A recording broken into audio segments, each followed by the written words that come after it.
오늘 함께 대한 이 본문의 말씀은 그 부활의 아침 새벽 미명에 무슨 일이 일어났는지를 우리들에게 증언합니다. 여러분 1절부터 다시 봐주십시오.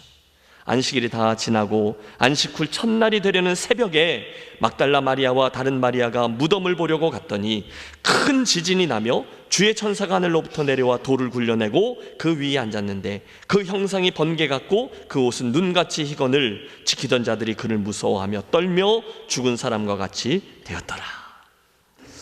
우리는 부활주일만 되면 이 말씀을 나누면서 예수님 부활하셨습니다, 할렐루야, 그렇게 인사하고 찬양합니다. 이제 오늘처럼 밖으로 나가실 때 온 교우들이 계란을 나누고요, 또 함께 부활절 만찬을 대합니다. 그런데 우리는 자칫 그 정형화되어 있는 부활의 아침, 우리 어릴 적부터 부활주일에 교회에 오면 늘 하는 것들 있잖아요. 그 정형화된 부활절의 분주함 때문에 예수님의 부활에 대한 말씀, 즉 부활 사건 자체에 대한 말씀은 자세히 살펴보지 못한 채 쑥 넘어가 버릴 때가 많이 있어요. 그런데 여러분, 우리가 예수님의 이 부활에 대한 말씀을 막상 살피기 시작하면 예수님께서 다시 살아나셨다라는 사실, 그 일을 위해서 무덤에 돌이 옮겨져 있다는 사실, 천사들이 거기 있어서 그 이야기를 말해주었다는 사실 등등은 알게 되지만, 정작 예수님이 언제 부활하셨는지, 어떻게 부활하셨는지, 나아가 그 부활의 순간에 어떤 일이 있었는지 등등 예수님 부활 자체에 대한 성경의 증언과 설명은 전혀 기록되어져 있지 않다는 것을 알게 됩니다. 잘 들어보세요. 예수님이 십자가에서 죽으신 후에 아리마대 사람 요셉의 무덤에 장사 지내졌죠. 이후에 무덤 문이 쿵 하고 닫힙니다. 유대 지도자들의 요청으로, 어제 말씀입니다, 그 문에 인이 쳐지고 무장한 군병들이 무덤을 지킵니다. 그리고 나서 성경은 바로 사흘 후의 새벽 열린 빈 무덤의 이야기로 쑥 넘어가 버려요. 다시 말해서 그 무덤이 어떻게 비게 되었는지, 예수님이 어떻게 부활하셨는지 그 신비스러운 과정에 대한 기록은 전혀 없다는 거예요. 여러분, 오늘의 본문도 그렇습니다. 지금 천사들이 나타나서 무덤 문을 열고 예수님이 부활하셨다라고 말하지만 마태, 마가, 누가, 요한 모든 복음서 저자들은 한결같이 부활 자체에 대해서는 아무런 설명을 하고 있지 않아요. 예수님 당시에는 물론 오늘까지도 세상에는 예수님의 그 부활이 그 제자들이 다 꾸며낸 이야기다라고 주장했습니다. 많은 사람들이 그렇게 얘기했어요. 그런데 생각해 보세요. 만약에 이 복음서의 저자들이 정말의 그 사람들의 주장대로 예수님이 부활하셨다는 얘기를 가짜로 지어낸 것이라면 아마 모르긴 몰라도 그들은 예수님이 그 부활하시는 장면에 대해서 최대한 그럴싸하게, 듣는 사람들이 듣고 믿을만하게 그 과정을 기록했을 거예요. 그들이 지어낸 이야기라면. 그렇죠? 갑자기 어디서인가 알 수 없는 그곳에서부터 휘몰아치는 성령의 바람이 느껴지기 시작했습니다. 저 땅 깊은 곳 음부의 자리에서 문이 열리고 예수의 영이 스르르 올라와서 당신의 누워있는 육체 안으로 들어가시면서 그분이 갑자기 다시 숨을 몰아쉬시고 눈을 번쩍 뜨시고는 조용히 일어나시면서, 여러분 성경에 나오는 얘기가 아니에요? 등등 이런 류의 그럴싸한 묘사들 말입니다. 만약에 거짓말을 할 거라면 사람들이 설득되어서 믿을 만한 어느 정도 그럴듯하게 써놓아야 사람들이 믿지 않겠습니까? 그런데 성경 기자들은 하나같이 십자가에서 내려져서 무덤에 누이신 예수님 이야기에서 바로 예수님의 빈 무덤 이야기로 훌쩍 건너뛰어요. 오늘 함께 대한 마태복음 28장의 기록이 그나마 가장 자세히 기록되어져 있는 것인데요, 거기조차도 천사들이 내려와서 무덤의 문을 열었다라는 것만 기록되어 있지, 그 죽으신 예수님이 어떻게 일어나셨고 어떤 모습으로 걸어 나오셨는지, 또 잠깐 그 자리에 머물러서 자기의 머리를 둘렀던 수건, 온몸을 감싸고 있던 세마포 수의를 어떻게 하고 나오셨는지 등등 부활 장면 자체에 대해서는 침묵하고 있다는 거죠. 그러니까 조금 의아합니다. 아니 예수님, 이왕에 부활을 하시려면 제자들하고 유대의 군중들을 잔뜩 모아놓고 부활을 하시던지 하시지 왜 그냥 혼자서 부활하셨어요? 안 그렇습니까? 혹시 그렇게 사람들을 모아놓고 다 보는 데서 부활하셨다면 아마 이외에 있는 사람들은 절대로 예수님의 부활과 복음을 부인하지 못했을 텐데요. 여러분 그렇지 않아요? 예수님이 죽으시는 장면은 많은 사람들이 지켜보았어요.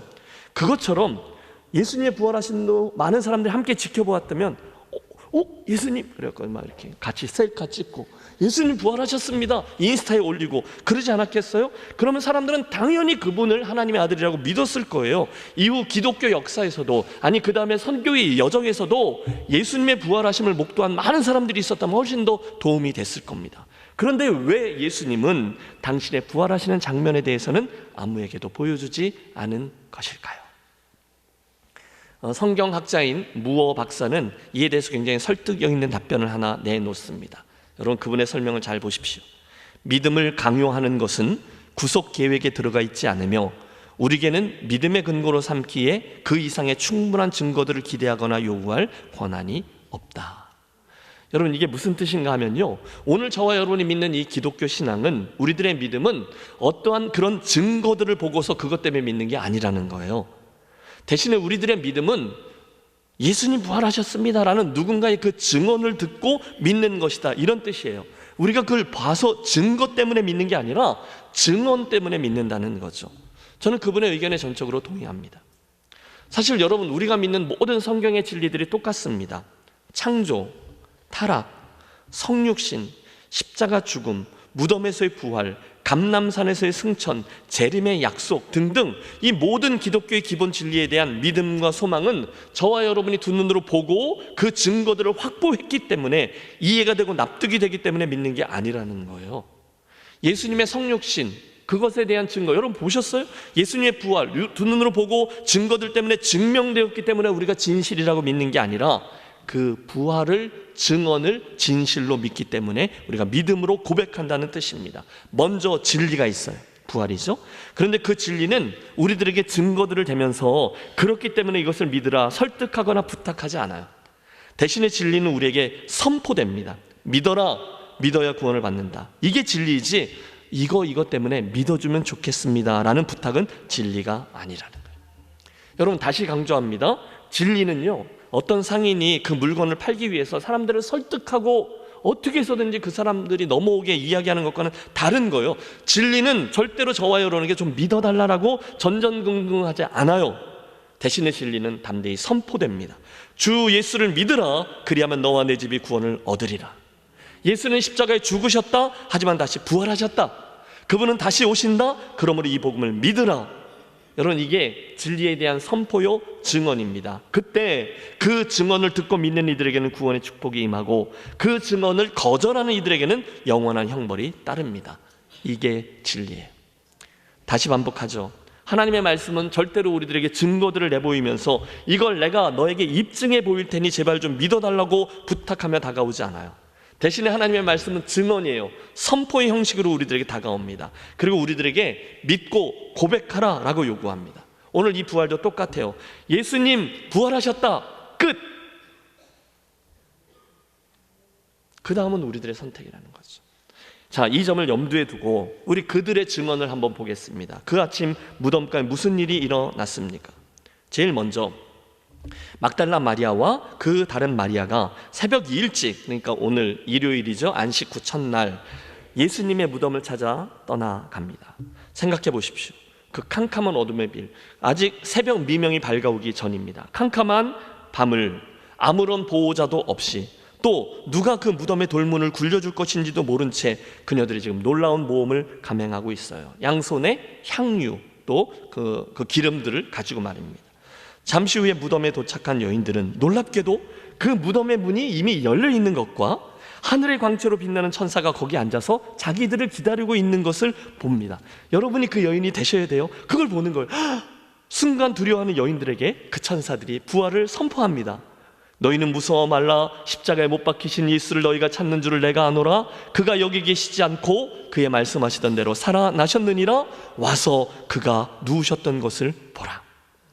여러분, 지금 이 여인들은요, 금요일 저녁에 예수님께서 십자가에서 죽으셨고 시신이 내려져서 그 무덤 속에 예수 그리스도를 누이고 그 무덤 문이 닫히고 거기에 봉인이 쳐지는 것을 보았던 여인들이에요. 무시무시한 로마 병정들이 경비를 서며 거기를 지키는 것도 보았던 사람들이에요. 이건 사실입니다. 그런데 이 모든 것들이 바뀐 거죠. 갔더니 무덤 문이 열려 있고 그 안에 시신이 없어진 것을 본 거예요. 저들이 놀랄 수밖에요. 여러분, 도대체 예수님의 시신은 어디로 간 것일까요? 역사 속에 많은 사람들이 설명을 시도합니다. 틀림없이 로마의 군병들이 졸고 있는 틈을 타서 제자들이 무덤에 들어가서 예수의 무덤을 훔친 뒤에 그가 부활했다라고 거짓말을 한 것이다. 그런데 여러분, 이것처럼 앞뒤가 안 맞고 어리석은 주장이 어디 있습니까? 그 당시에 로마의 군병들이 근무 중에 졸면 그건 사형감이었습니다. 또 그 경비들이 지킨 기간은 엄밀히 말하면 이틀 밤이었어요. 따라서 아무리 로마 군병들의 군기가 빠졌다 하더라도 누군가가 드르르르 구궁 하면서 돌문을 굴려놓고 시신을 옮겨갈 때 그것도 빨리 훔쳐가는 게 아니에요. 세마포 옷을 벗겨놓고 머리 수건까지 곱게 접어서 거기다 놓고 나갈 정도로 여유 있게 시신을 훔쳐가는데 그들이 여전히 자고 있었다. 설득력이 없습니다. 더 기가 막힌 것은 예수께서 잡히던 순간에 다 두려움 때문에 도망가 버렸던 제자들이 갑자기 용기가 나서 예수님의 시신을 훔쳐가는 시도를 했다? 더 말이 안 됩니다. 아니요, 제자들에게는 예수님이 다시 부활하셨다라고 거짓말을 퍼뜨려야 될 이유가 전혀 없었습니다. 그렇게 해서 그들이 부자가 되나요? 그렇게 해서 그들이 뭔가 대단한 한 자리를 차지하게 되나요? 아니요, 그들은 지금 목숨을 건진 것만도 정말 다행이라고 생각했던 사람들입니다. 그런데 그들이 왜 거짓말을 위해서 목숨을 걸고 무모한 일을 감행합니까? 그건 더 말이 안 돼요. 자, 그렇다면 우리에게 다른 선택지는 없습니다. 하나님의 말씀을 그대로 믿는 수밖에요. 즉, 그리스도께서 약속대로 죽은 자 가운데서 다시 살아나셨다는 것입니다. 믿습니까? 그날 여인들은요, 부활하신 예수님을 보았어요. 잠시 후에 도망가였던 제자들도 부활하신 예수님을 다시 만났어요. 그 외에도 수많은 사람들이 그 부활하신 주님을 목격했고 그분의 말씀을 들었어요. 어떤 이는 그분의 음성을 들었어요. 어떤 이는 그분을 만져도 보았어요. 성경에는 최소한 10번 이상 그들이 주님을 다시 만났다라는 기록이 등장합니다. 또 최소한 500명이 지켜보는 가운데 예수님이 계신 적도 있었어요. 그날 이후 그들은 그 일을 증언하다가 모든 재산을 빼앗기기도 했고 고문을 받기도 했고 비방을 받았고 심지어 죽음에 이르기까지 했습니다. 여러분, 아니 이 세상에 어떤 사람들이 자기 인생에 하등에 도움이 되지 않는 거짓말에 그 인생을 겁니까? 결론은 자명합니다. 예수님은 약속대로 부활하셨습니다. 그리고 그 부활을 목도한 증인들의 증언을 듣고 믿고 오늘 우리들도 그분을 우리의 주와 그리스도로 믿고 고백합니다. 이게 우리들에게 있는 부활 신앙이에요. 보세요, 요한복음의 기록은 그 새벽에 여인들이 무덤을 향해 길을 떠났을 때 아직도 세상은 캄캄한 어둠 속에 있었다라고 말씀하고 있습니다. 본 설교의 앞부분에서도 잠깐 언급했듯이 그들이 출발했던 그 어둠의 자리는 사실 우리들의 인생에 있을 수 있는 수많은 어두움들을 상징한다라고 봅니다. 생각해 보세요. 예수님이 십자가에서 죽으시는 순간 어둠은 시작됐습니다. 제 삶에는 아무런 가능성이 없습니다. 문자 그대로 짙은 어둠에서 이 이야기가 시작되는 거죠. 보세요, 베드로가 예수님을 부인하고 도망하는 순간 어둠입니다. 제자들이 다 뿔뿔이 흩어져 도망가죠. 걸음아 살려라, 어둠입니다. 예수님이 빌라도의 법정에서 비겁함에 의해서 내어줌을 당하는 순간 어둠입니다. 채찍에 맞고 고통 가운데 골고다를 향해서 올라가는 순간도 실은 어둠입니다. 엘리 엘리 라마 사막다니, 영원 전부터 단 한 번도 아버지로부터 떨쳐져 본 적이 없었던 그 성자 예수께서 아버지로부터 철저히 버림받고 외면당하고 고개를 돌리시고 그분에게로부터 절망 가운데 내버려짐을 당한 그 순간도, 죽음의 권세로 떨어진 순간도 어둠입니다. 철저한 아버지의 외면, 그때의 그 소외도 어둠이죠. 제자들이 귀를 막고 저 깊은 광 속에 숨어있는 순간도 어둠이죠. 깔깔대는 사탄의 듣기 싫은 웃음소리도 어둠입니다. 드디어 예수님의 시신이 무덤 속으로 들어가고 그 무덤 문이 둔탁한 소리와 함께 닫혀버리는 순간도 어둠입니다. 여러분, 모든 것이 어두움 그 자체입니다. 그런데 여러분, 눈을 크게 떠보세요. 오늘의 본문에서 우리는 그 어둠 속에서도 조용히 가만히 움직이고 있는 여인들을 만나봅니다. 한 여인은 야고보와 요한의 어머니 마리아, 또 다른 여인은 막달라 마리아. 여러분, 그들을 주목하세요. 여러분, 그 여인들이 지금 어둠을 뚫고 어디론가로 움직여 향하고 있습니다. 어디 가고 있습니까? 무덤을 향하고 있습니다. 왜 향하죠? 예수님의 시신을 씻기기 위함입니다. 틀림없습니다. 예수님을 장사 지내던 날 그 금요일 저녁에 그들은 제대로 행하지 못한 거예요. 해가 저물면 곧 안식일이 시작되기 때문에 예수님의 시신을 내려서 안식일에는 그 일을 행할 수 없거든요. 그러므로 그들은 예수님의 시신을 내려서 장사할 수 있는 시간이 충분치 않았어요. 아리마대 사람 요셉, 니고데모와 몇몇 여인들, 여러분 그들이 아무리 빨리 서둘러 움직인다 해도 예수님의 시신, 그 피 묻고 딱지지고 뭐 이런 그 시신을 씻기고 향료를 바르고 세마포 수유로 감싸고 하는 절차를 절대로 완벽하게 해낼 수 없었습니다. 대강할 수밖에 없었어요. 정식으로 하면 이틀이 꼬박 걸리는 그 장례 예식을 한두 시간 안에 짧게 끝내고 무덤 안에 주님의 시신을 두고 나온 겁니다. 그러니 여러분, 예수님을 너무도 사랑했던 그 여인들에게 있어서 그날의 그 행위는 너무나 안타까운 것이었습니다. 이후 이틀간의 밤 동안 그들은 뜬 눈으로 밤을 지새웠을 거예요. 그리고 드디어 오늘 안식 후 첫날 이른 아침부터 그들이 향유들을 들고 주님의 무덤을 향하고 있어요. 틀림없죠. 아직도 그들의 눈에 선한 예수님의 수염과 얼굴 전체에 묻어있는 검붉은 핏자국을 깨끗이 지우기 원했습니다. 그분의 눈이 제대로 감겨져 있는지 그것도 의문이었어요. 그 사랑하나 그 선생님의 얼굴을 어루만지기 원했어요. 그분의 수의를 제대로 꽁꽁 잘 입혀드리고 싶었어요. 그래서 어둠이 채 물러가기도 전에 새벽 무명부터, 안식일이 끝난 그 순간부터 무덤을 향해 출발한 것입니다. 여러분, 이 시간 주님을 진심으로 사랑했던 그 여인들의 형편과 처지와 마음을 헤아려 보십시오. 그토록 사랑했던 주님을 향해 나아가는 그 무리에 저와 여러분도 함께 따라 나서서 그 무덤을 향해 보시겠습니다. 여러분, 그 여인들과 함께 가시는 거예요. 단도직입적으로 여쭙죠. 지금 그녀들에게 희망이 있습니까? 지금 그녀들에게 기쁨이 있나요? 지금 그녀들에게 주님이 다시 일어나셔서 나를 위해 웃어주시고 나를 격려하시고 다시금 따뜻하게 나를 위로해 주실 거라는 기대가 그녀들에게 있나요? 없습니다. 고맙습니다. 그렇지 않아요. 그런 걸 전혀 생각할 수 없습니다. 왜요? 끝난 이야기거든요. 그분은 이미 죽음의 선을 넘어가셨어요. 그 영원한 어둠 속에 갇혀버리셨어요. 그게 죽음이고 어둠이에요. 혹시 이 이야기가 오늘 여러분의 이야기인 분이 계실지 모르겠습니다. 그런데 여러분, 여기 가장 중요하고 또 그래서 우리가 주목해야 하는 놀라운 사실이 하나 있어요. 그것은 지금의 형편이 그러한데도 그럼에도 불구하고 그녀들이 바로 그 예수님을 향해서 나아가고 있다는 사실입니다. 이게 중요해요. 이유가 뭘까요? 틀림없죠. 사랑 때문입니다. 주님을 향한 도리입니다. 다른 말로 하면 그분을 향한 헌신입니다. 여러분, 우리 분명히 하겠습니다. 지금 그녀들은 주님으로부터 아무것도 기대하지 않고 있어요. 그렇죠?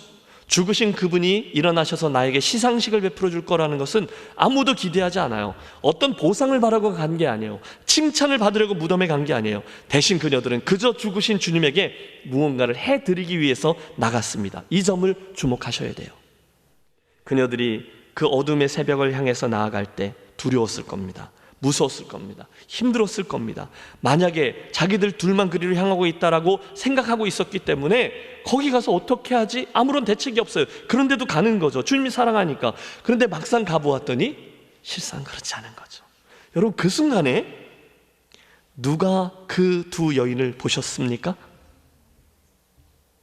지금 누가 그녀들의 그 발걸음을 지켜보며 동행하고 계셨습니까? 좀 더 정확히 말하면, 아직 예수님은 나오면 안 돼요. 좀 더 정확히 말하면 바로 하나님 아버지 그분이셨어요. 할렐루야. 그분은요, 아직 어두울 때 그 두 여인이 그 집 문을 삐그덕 열고 나서는 걸 보고 계셨어요. 그녀들이 그 동산을 오르고 있을 때 저들의 그 발걸음 하나하나를 우리 그분은 다 세우고 계셨어요. 그 순간에 그녀들이 가지고 있었던 마음 있잖아요. 그럼에도 불구하고 그 동산을 올라가는 그녀들의 헌신과 주님 향한 사랑을 우리 하나님은 다 보고 계셨습니다. 그래서였죠, 하나님은 그녀들이 생각지도 못했던 깜짝 선물을 하나 준비하셨어요. 오늘 본문 2절에서 4절의 말씀을 다시 봐주십시오. 그녀들이 뭘 경험하고 있는지를 여러분이 그 자리에 참여해서 보세요. 큰 지진이 나며 주의 천사가 하늘로부터 내려와 돌을 굴려내고 그 위에 앉았는데 그 형상이 번개 같고 그 옷은 눈같이 희건을 지키던 자들이 그를 무서워하여 떨며 죽은 사람과 같이 되었더라.